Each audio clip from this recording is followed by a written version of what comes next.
Hello, Caitlin Hamilton here. For this first case study, we've been tasked with looking at a professional learning community and really thinking about how can professional learning communities serve not only the students and helping grow students in a school, but how can they serve to grow administrators and really to grow an entire school as a learning community. So really, the purpose of a PLC is to grow students and to increase student achievement and also provide ongoing, really meaningful, continued professional development for educators as well. So now that the purpose has kind of been established, okay, we know that this structure is in place, this system is in place to help us grow students, to help increase student achievement. Now it's really about thinking about, so how do we define a PLC?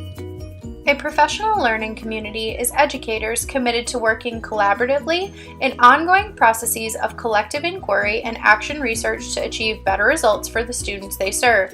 PLCs operate under the assumption that the key to improved learning for students is continuous job-embedded learning for educators. So we kind of understand the what does it look like, what does it sound like, what is its purpose. It comes to a really important part of why. Why have PLCs? Why can't we just have a meeting really quick, sit down, say this one's got it, this one doesn't got it, okay, let's move on.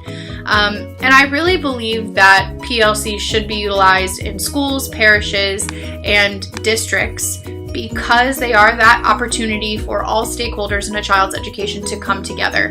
Now, every meeting won't require every single stakeholder to be sitting around the table, but the things that PLCs do is take into consideration who are all of the members of our education community and what role do they play in helping us increase student achievement. What people should have a seat at the table when we're talking about things like third graders being able to read and write and the different kind of standards that we're working towards. Furthermore, this really keeps the conversation focused on student work. It keeps the conversations that we're having in school focused on what can the kids do. It creates a much more equitable sense. These really hinge on that. The agreement amongst all the individuals that we are here to learn how to better serve our students, and we're doing that based on the data and based on the results that we are seeing from what our students are learning, what they're mastering, and what they're not mastering. PLCs also afford for really valuable planning time, that unpacking of standards, backwards design. What is our formative assessments going to look like based on what the summative assessment is? Designing all of that together in a PLC is incredibly powerful for students. You end up getting much richer curriculum and much richer lessons when they have been carefully planned out with the students in mind.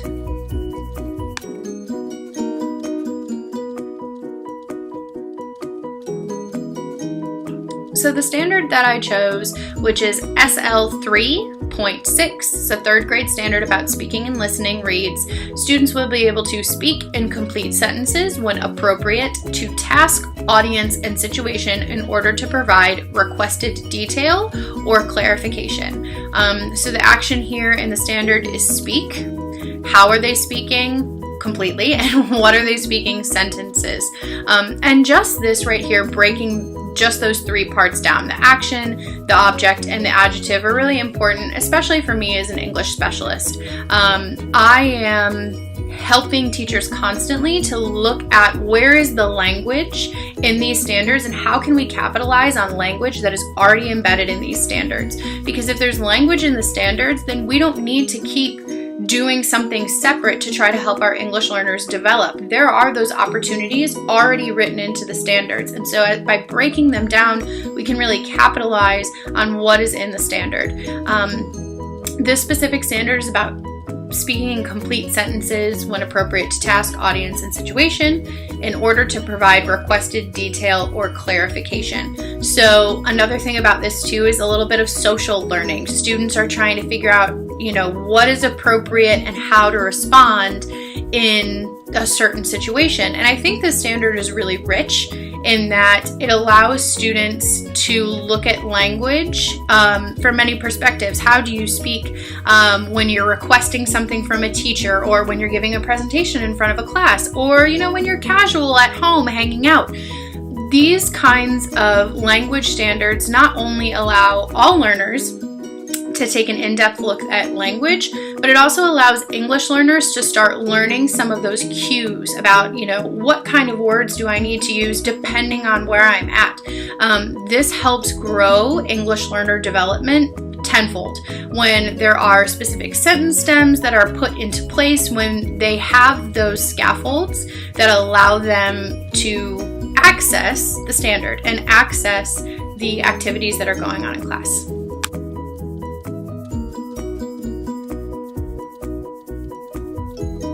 Now, the type of PLC that I think would go about addressing this standard, and one that I would like to hold for this standard, is I called it a multi-grade level / department PLC. And I called this because I believe that when we're talking about a speaking standard, and we're talking about being able to speak in complete sentences, that is something that is developmentally going on with children. And kids are already learning that before they come to school.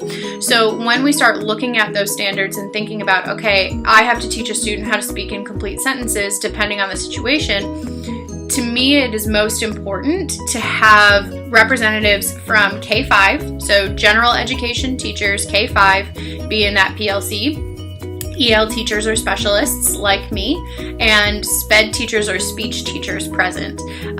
Having all of these parties at the table helps to keep the standard developmentally appropriate. So if I am just a third grade teacher sitting there looking at the standard, I'm going to think about how I think a third grader should respond to this.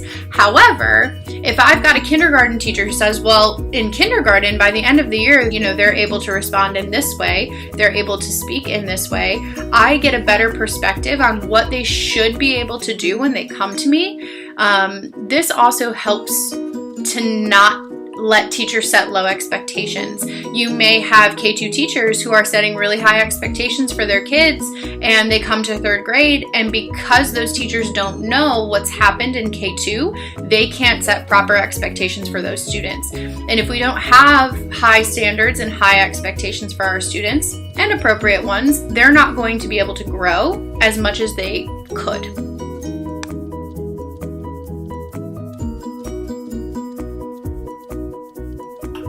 So in thinking about how a PLC could address this standard and meet this standard, I thought of a few different things. First, I thought of my focus. If I'm sitting down for this PLC as the English language specialist, I'm going to come with, the third graders' proficiency levels. Their proficiency levels in English are key because it allows us to see what they can do in English.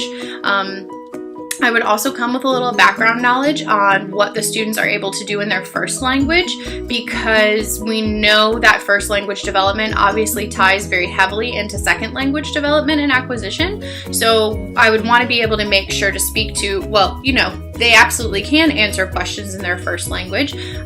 We do have some ELs who have SPED diagnoses because they have language delays even in Spanish, and so that affects what we're going to be able to do in English. So my role as an EL teacher is to make sure that I'm coming with not only strategies for teachers when trying to increase speaking, but also to come with that data that talks about our ELs and what they're capable of doing in the speaking domain. I said that the SPED teacher and the speech teachers obviously can come to help with how language develops and to speak to any needs of any other diverse learners that may be in the third grade class. They can sit down and speak to, okay, by third grade they should be able to respond in these ways. These are accommodations that certain students are afforded. And so having a SPED teacher and an EL teacher, a speech teacher, these kinds of specialists who focus in on children who have learning differences at the table during a PLC is really important, because they can advocate and remind about what these students need in order to be successful. So that way, when planning is going on, these students are planned already into the group of students. It's not an afterthought about, oh, well, we planned for, you know, the gen ed kids, and now we've got to make up some stuff for the ELs. No, when we started this conversation around this standard, we already had all of this information right up front. We're already starting to think about how we need to support those diverse learners. Like I said before, having the K-5 teachers present allows us to see how this standard, this speaking standard, grows through the grade levels. It is going to look a certain way in kindergarten, 1st, 2nd, 3rd, 4th, and 5th grade. So as the standard progresses, we want to make sure that we're using common sentence starters. We need to be thinking about sentence frames. We need to be thinking about how do we start getting kids engaged in that accountable talk and in dialogue, not just answering a question, but being able to ask questions. That kind of continuity across grade levels for this standard is really important, especially for English learners. English learners hinge on consistency and not being told, well, you respond to a question this way in one grade level, and then in the next grade level, oh, you should respond to it completely differently. So once again, this PLC can address meeting this standard and can address how to get students to mastery of this standard by taking into consideration all of their learners. And by having instructional specialists at the table during these conversations to help figure out ways to scaffold to that standard, to support, to assess that standard. Assessment can certainly vary in, especially if we have English language learners and special education students, even if you have students who are unsure of themselves. So that differentiation piece is really key. And a PLC can help address this when it has all of those people around the table.